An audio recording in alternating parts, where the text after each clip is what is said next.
Hi everyone, Laszlo Montgomery here again, still coming your way, as always, from the ChinaHistoryPodcast.com, rated one of the top 100 China history-related podcasts in the world. We sort of come to you each week, well, not this time, featuring random topics from China's thousands of years of history. Last week we lingered around 1949-1950 and looked at the first 12 months or so of the PRC. Today we're going to move the dial back just a little and cover the lives of four individuals, all Westerners, who committed their lives to the People's Republic. Their commitment to the Chinese nation was so strong that upon their deaths they received what amounts to one of the greatest of honors, and that is to be buried in China's Babaoshan Cemetery. This cemetery, located in western Beijing, is to China what, let's say, Arlington National is to the American conscience. Lots of heroes, leaders, and martyrs from China have their final resting place in this hallowed ground. All four of these people that we're going to discuss today are more than worthy of their own episodes, but I thought I'd condense everything down and look at them collectively as a group of Westerners who love China and share their final resting places together in the city whose founding went all the way back to the times of Kublai Khan. These four foreigners who we'll look at today are George Hatem, known in China as Mahadev, Israel Epstein, Louise Strong, and Agnes Smedley.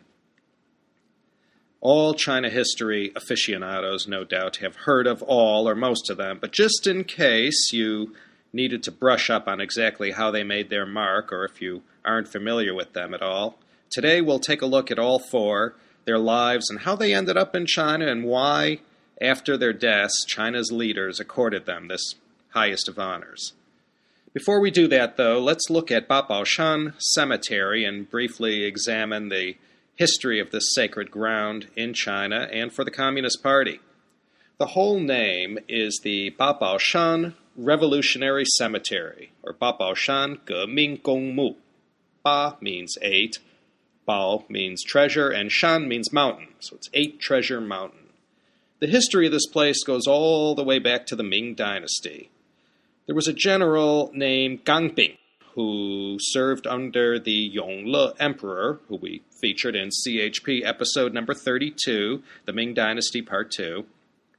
Gang Bing was the most loyal and favorite general of this emperor, who reigned from 1402 to 1424. So loyal and trustworthy was Gang Bing that the emperor selected him to watch over the imperial palace while he and his entire entourage went out on one of his many hunting expeditions up to the north in Manchuria. General Gang accepted this honor and very politically sensitive job.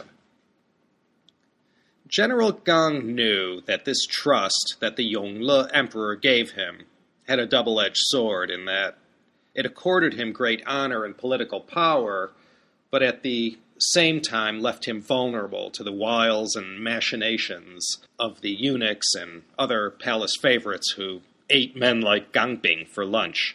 Knowing that he would surely fall victim to the accusations of, well, having a go with one or two of the emperor's 6 dozen or so concubines while he was away, the evening before the Yongle Emperor left on his hunt, General Gang castrated himself and, as the story goes, placed his severed organ in a bag and hid the package under the emperor's royal saddle.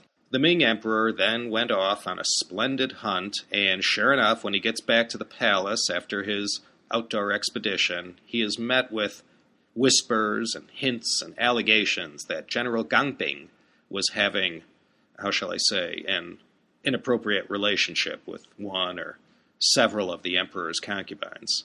When charged with this accusation, General Gang revealed everything, and when the severed genitals were retrieved from the Yongle Emperor's saddle, the truth was known, and heads rolled, but not Gang Bing's. He was made the chief eunuch and became a power at court until his death in 1410, whereupon the Yongle Emperor declared him a god, and he became a patron saint of all eunuchs. A plot of land was dedicated on the outskirts of Beijing, where Babaoshan stands today, as a final resting place for all eunuchs, and this is what it remained for almost 5.5 centuries. It was called the Unix Temple. In 1950, during the first year after liberation, it was renamed the Beijing Municipal Cemetery for revolutionaries, and then in 1970 it was given the name that we know it today, Babaoshan National Cemetery for Revolutionaries. Not all, but many of the great heroes of the revolution have their ashes interred there, including leaders such as Generals Zhu De and Peng Dehuai. Liu Shaoqi's ashes are also said to be interred at Babaoshan, but so many questions remain regarding his most tragic of deaths. It's not 100% certain Liu's ashes were in fact placed in this national cemetery, but the party line says they are, so let's just go along with that. His elegant and distinguished wife, Wang Guangmei, who passed away in 2006, did have her funeral there. Chairman Mao, of course, occupies prime real estate on the south end of Tiananmen Square, and Zhou Enlai's ashes were spread over various hills and valleys, and Deng Xiaoping's ashes were scattered at sea, so they would not be found at Babaoshan. Let's look at the first of these Westerners whose life brought them to China, where they selflessly served the Chinese people leading up to and after the founding of the People's Republic. We'll go in order of the year of their death and begin with Agnes Smedley, who passed away in 1950. Agnes Smedley, something about that name that's just too hard to forget. Here is a woman who lived decades before her time. She was an early fighter for women's rights and many other progressive causes that she believed in. She was an early proponent for birth control, that hottest of hot-button issues. It was just as controversial and the debate just as heated back in the first half of the 20th century as it is today. She came from nothing. I mean, nothing. She was born, if you look on a map, literally in the middle of nowhere in the small village of Osgood in northern Missouri, that back in her day had a little over 200 people living there. Today, there are less than 50 people who call Osgood their home. Edgar Snow, who was not interred at Babaoshan, but who also loved China and made his mark there in the early decades of the People's Republic, he was also from Missouri, but from Kansas City, which, I might add, is the hometown of none other than Professor Bob Packett of History According to Bob. Well, he's from Baltimore originally, but now he's pure KC. Anyways, so Agnes Smedley was born in 1892, dirt poor, small town, middle of nowhere. In 1901, she went from one obscure town to another, moving to the mining town of Trinidad, Colorado, which exposed young Agnes to the coal miners' strike in 1903-1904. In 1910, her mother died, and after a while, she ended up in Tempe, Arizona, where she began her writing career. And it's as a writer that she made her greatest contribution to China. She married in 1912, moved to San Francisco, and then in 1918, divorced and moved to New York, where she worked with Margaret Sanger, the famous birth control advocate and sex education pioneer. Agnes Smedley was a free spirit. I don't know how else to describe her. Before she turned her sights and her heart to China, she first became involved in the Indian independence movement. She hung out with all kinds of colorful left-wing characters from the independence movement, even moving to Germany with one of the movement's leaders who she carried on a relationship with. She opened the first birth control clinic in Berlin and joined the American Socialist Party in 1926. In 1929, a year after arriving in China, she wrote an autobiographical novel called Daughter of Earth. You can read this book in its entirety on Google Books if you're so inclined. After this, she used her German connections to land a job in Shanghai as a writer for a German paper. There, Agnes Smedley got herself mixed up with all kinds of colorful and nefarious men, including both Soviet and Japanese spies. I'm not sure about the extent of the spying that she was herself involved in, but she was certainly in the thick of all that was going on in 1930s Shanghai. She continued her career as a writer, working with both German and UK papers. She became more and more involved in all kinds of activities related to the Chinese Civil War and was actually present in Xi'an in December of 1936 when the Xi'an incident happened. A podcast for another day. She became a mouthpiece for the communists who were busy fighting both the nationalists and the Japanese. She traveled with both the 8th Route Army and the new 4th Army that made up the so-called Red Army. There she mingled with the likes of Zhu De, Lin Biao, He Long, Liu Bocheng. She became very close with all these guys and was clearly passionate and sympathetic to their cause.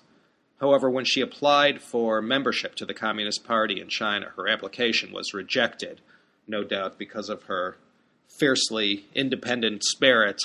No one could tame her, not even the CCP. So she faced this disappointment, but remained committed to the cause of the revolution.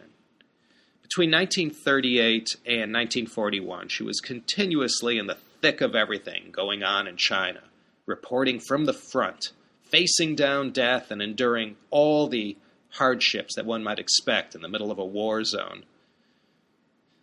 She got the word out to the Western world about what was going on in China, and although a supporter of the United Front, she naturally painted the communist cause in the most positive light. The communists, like Mao, Zhou, and others, couldn't do it by themselves, so they desperately needed people like Agnes Smedley to get their story out and let the world know what they were fighting for. She moved back to the United States and spent the greater part of the 1940s writing about China's revolution and hitting the road and talking about everything she had witnessed firsthand in China. And this, of course, got her in all kinds of trouble. Back in those days, openly showing sympathy for any type of communist cause was guaranteed to land you in trouble. And of course, Agnes Smedley was definitely in the crosshairs of the FBI and the U.S. government authorities. She was essentially hounded out of the USA and ended up in Britain in 1949, living for a time in Oxford. Her whole life she was afflicted with various mental problems, no doubt brought on by all the pressures of her impoverished upbringing and being such an open and free spirit all her life. This left her open to attack, and she was indeed targeted by every side at one time or another. Nonetheless, she struggled with this and kept moving forward. But she died at the age of 58 on May 6, 1950. Agnes Smedley knew most all of China's founding leaders. She got the word out to the Western world about the communist cause, most importantly to the USA, UK, and Germany. China's leaders, well, they wouldn't let her into the Communist Party, but nonetheless they accorded her a great honor after liberation and interred her ashes at Babaoshan Cemetery. The next person I wanted to introduce is Louise Strong. Her life had some similarities with Agnes Smedley in that she was a radical leftist, was drawn to the Soviet Union and later to China, used her voice and her pen to speak out on behalf of socialism, against the downsides of capitalism, and in support of the common people who she time and again glorified in her writings. Like Agnes Smedley, she was the target of the establishment in the USA. And as I mentioned, in those days, during the first half of the 20th century, it was a risky business indeed, and perceived in the U.S. as very unpatriotic to go around promoting the things going on in Moscow and praising Stalin and all the policies of the Soviet Union. Like Agnes Smedley, Louise Strong came from a small town. She was born in Friend, Nebraska, about 45 minutes west on the I-80 from the state capital of Lincoln, which some city folk might argue was also in the middle of nowhere. She didn't come from money, but she was far from dirt poor. She initially made her mark in the leftist socialist world when she was introduced to the workers' plight in the state of Washington. It was in Washington state where she became involved in the labor movement, promoting social services for the poor and underprivileged, and railing against the establishment and capitalism. She was also an outspoken pacifist and made a considerable effort to speak out against the draft during World War I. In 1921, after the Great War, she ended up in Poland and later the Soviet Union. Like Agnes Smedley, she reported from these far-flung places and gave her observations, which were rather sympathetic to the policies of Lenin and later Stalin. In Russia, she found her calling in life and wrote prodigiously about the Soviet experiment and everything they were trying to do to remake society. She ended up planting some roots in the new Russia and stayed a while. She spoke out strongly through her writings against the Trotskyites during the Great Purge in the Soviet Union, and this, of course, endeared her to Stalin. Later in the 1920s, she ended up in China, where she met two people who had a great influence on her and who were primarily responsible for her later personal commitment to China. These were Zhou Enlai and the second of the two Song sisters, Song Qingling.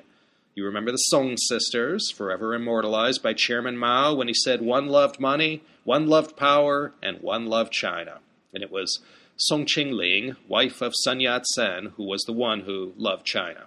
Anna Louise Strong returned to Moscow after her brief stay in China and remained active in supporting the policies of Stalin and started the first English-language newspaper in Moscow. She was a very prolific writer, churning out many books and articles, all of which attempted to explain what was going on in the Soviet Union. And of course, everything was sympathetic of Stalin's policies. She remained there until 1936, writing and promoting the socialist system. Like Agnes Smedley, however, she ultimately became disillusioned with the kind of things Stalin began doing in the 30s with all the purges and killing. Her writings later on became particularly sympathetic to the communist cause in China. She met many of China's leaders while staying in Moscow. Anna Louise Strong began to more and more praise Mao and his growing contribution to communism. She was, I believe, the only reporter in the 1930s granted access to Mao and got the word out during the Civil War. She was very outspoken against the nationalists in general and Chiang Kai-shek in particular, and railed against U.S. support of this regime. It was during an interview with Anna Louise Strong during the Chinese Civil War that Mao first uttered the phrase paper tiger, 纸老虎. This is one of the most famous Maoisms that became part and parcel of the Mao brand. Mao was trying to show how these fearsome things like the U.S. in general, and later on the atom bomb, were far from being tigers, a metaphor for something dangerous that could kill or destroy. By referring to these things as paper tigers, Mao was saying they're not nearly as dangerous in reality as they seem in real life. Anyways, the term paper tiger is something that Mao was the first to say, and it was Anna Louise Strong who first wrote these famous words in one of her articles. She thought Mao was great. Zhou Enlai, too. These two leaders really liked her and trusted her for the support she gave them in getting out all these positive vibes about what they were trying to build in the new China. Stalin, on the other hand, being the alpha male in the world of communism, didn't want to see any rivals being groomed or coddled by Western reporters. So after she wore out her welcome and after she was charged with espionage, Stalin had her deported in 1949. She returned to the U.S., but her political views had branded her a radical, which back in those days wasn't such a good thing. She had been such a prolific writer of socialism and of everything going on in the Soviet Union. Her work appeared in all the major radical left-wing papers and journals of the day.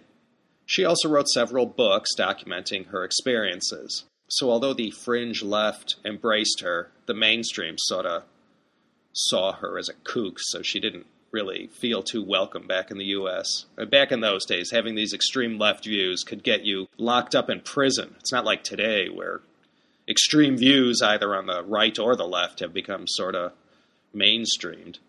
Anyway, she remained in the U.S. until 1958. Her passport had been canceled, and she was the constant target of attacks, and she put up with all the usual inconveniences of being a communist sympathizer in the decade of the 1950s.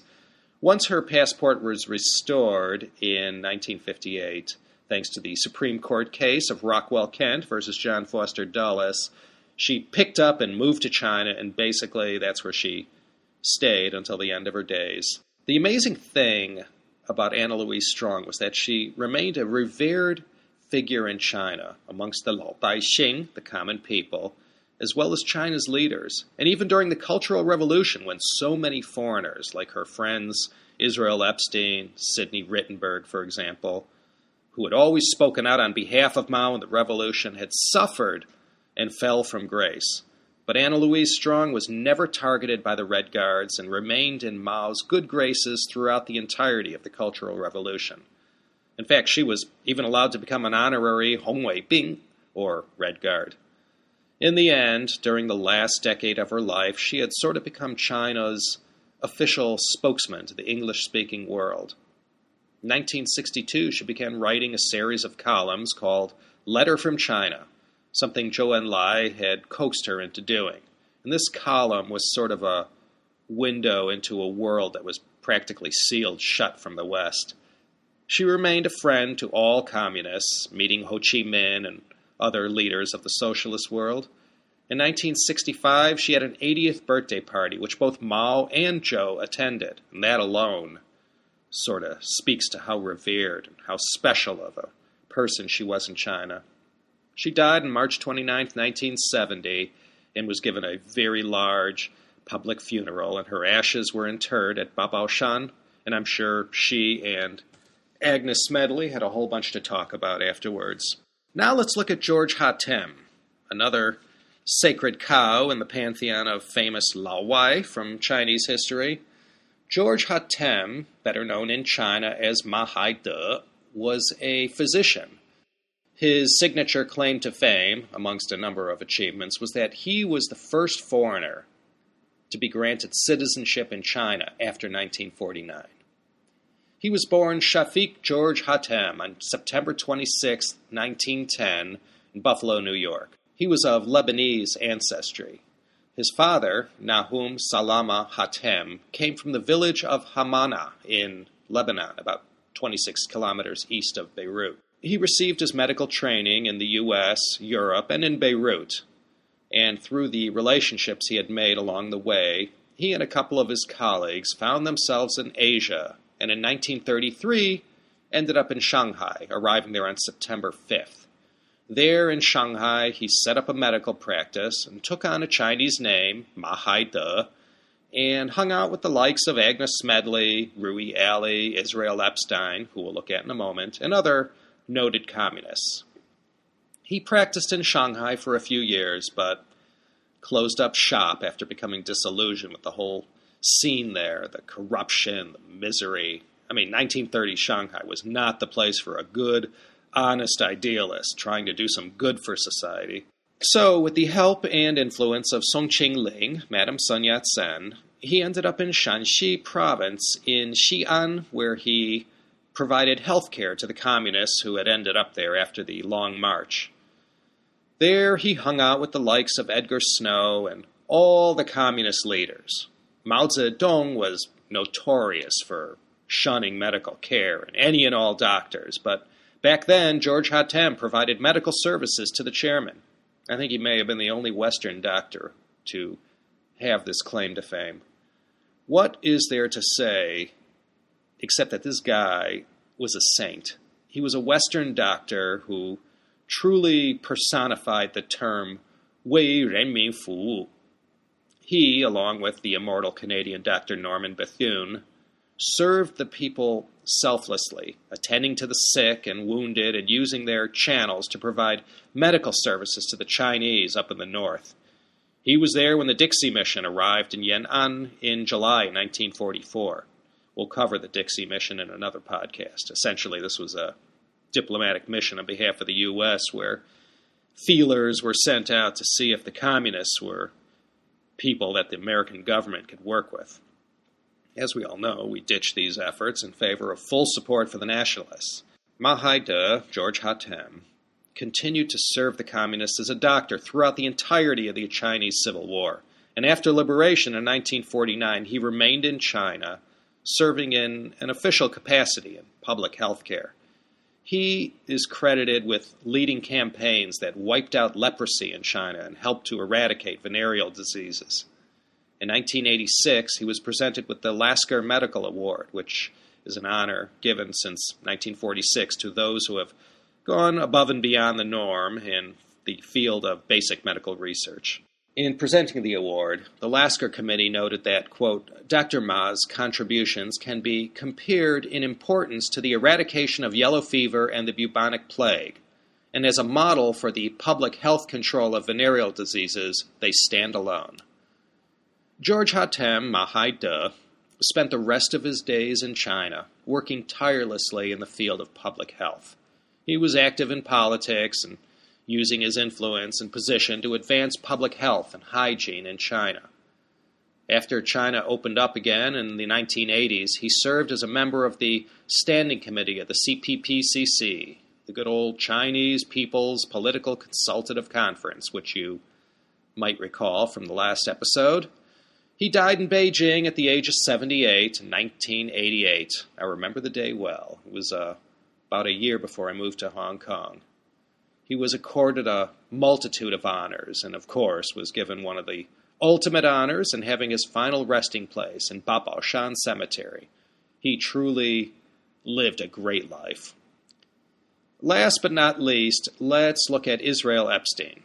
With a name like that, it's a dead giveaway what his ethnic background was. He was a Polish Jew, born in Warsaw on April 20th, 1915.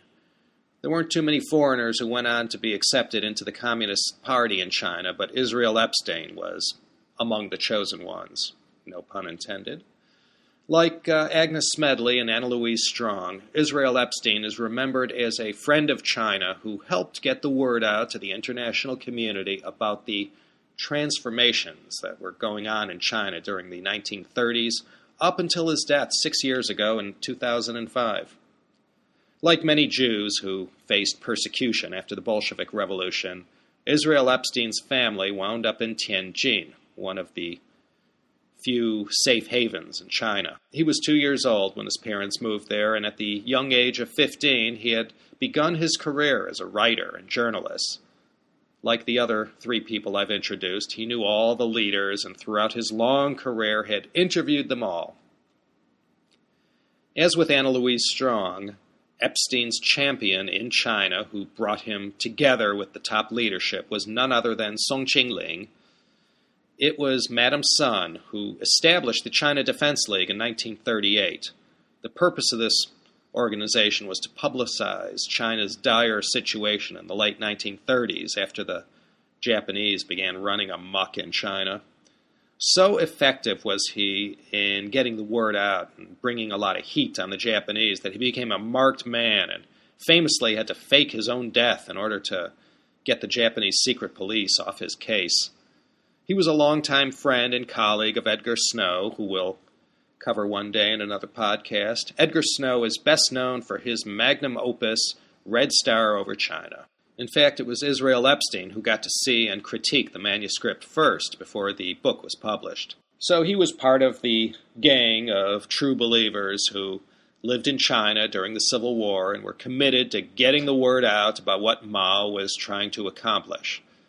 Like all of these committed communists, he was often branded as an apologist for the CCP, pretty much with the exception of half a dozen years between 1944 and 1951, when he lived in Britain and the U.S., Israel Epstein's entire life was spent in China. He came back in 1951 upon the request of his longtime friend, Madam Sun, Song Qingling, who asked him to become the editor for the world-famous magazine China Reconstructs, which I used to read religiously back in the 1980s.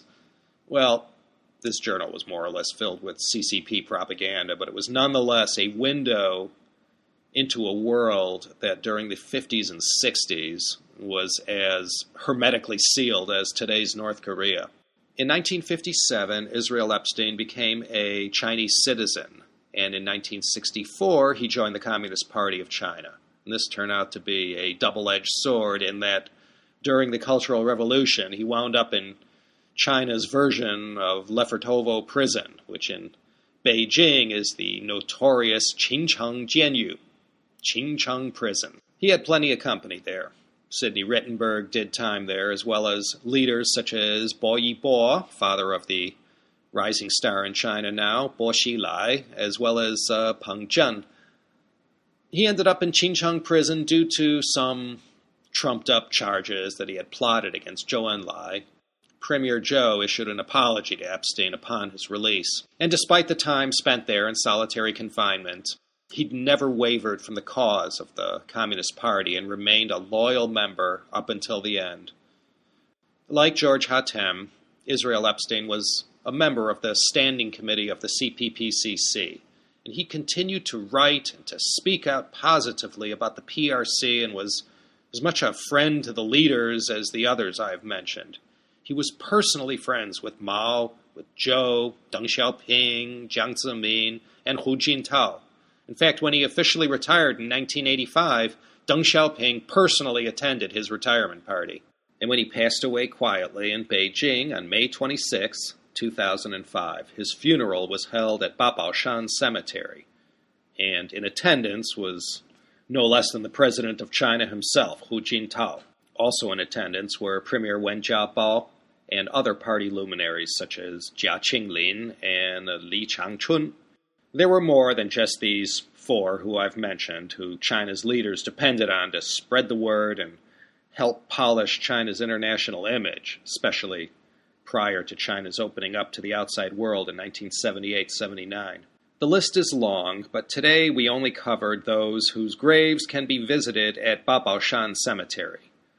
These were four lives that not only witnessed modern Chinese history, but actually helped play a role. And there's a lot more I could have said about each one, but for this episode I only wanted to make you aware of them and touch briefly on their lives and why they were laid to eternal rest in such an important place as Babaoshan. Agnes Smedley, Louise Strong, and Israel Epstein were all prolific writers, and if you're interested, you could go on the Google or the Baidu if you don't have the patience to deal with all the Google-related issues if you're in China, and you can check them out, and this will lead you to a plethora of their writings. I guess some of the stuff may seem a little dated, but go check them out if you would like to read more about them and more of what they wrote. Well, that's about all I have for you today. As I write this, I'm sitting here on the 30th floor of the Guangzhou Westin. It's Canton Fair time here, so there are foreigners galore, and all the prices of the hotels and hotel services and train tickets are all jacked up as usual. I'm heading back to LA tomorrow night, and with that, I will put the final exclamation point on this month of travel. That Hong Kong trip at the beginning of October when I uploaded the episode on the San Huang Wu Di, the 3 sovereigns and 5 emperors, seems like ages ago. I'm looking forward to getting back to the USSA and falling back into my normal routine. I apologize for making y'all's wait as long as I did for this episode. It's a little dicey trying to pump out these podcasts from the road without my China History podcast library to rely on. And everything you've read about the internet here in China is true. As I think I've mentioned from time to time, I'm barely an amateur when it comes to the technical aspects of cyberspace, so things like VPNs are still a mystery to me, and as a result, I couldn't even send out a message on Twitter to advise my followers about the delay. One last thing before I leave you. I know I plug these guys a lot, but if you haven't done it yet, please go check out the October 12th episode of the Seneca podcast featuring the inimitable and always interesting Kaiser Kuo. This particular show features both David Moser and Jeremiah Jenny, 2 real China history specialists, as opposed to your humble and amateur narrator here. Go check it out and listen to 57 minutes and 22 seconds of 3 very smart and intelligent China hands discuss Sun Yat-sen and the Xinhai Revolution. I promise you a very fine program. That's it, folks. I'm going to go head out now to good old Citic Plaza across the street here with my colleagues from Ningbo and gorge myself on some sushi and Japanese victuals, all on the company credit card, of course. I wouldn't have it any other way. This is Laszlo Montgomery signing off and letting you know we'll be back to normal next week, whatever that means, and it's my most secret hope that you'll join me next time for another, dare I say, exciting episode of the China History Podcast. Thanks for listening.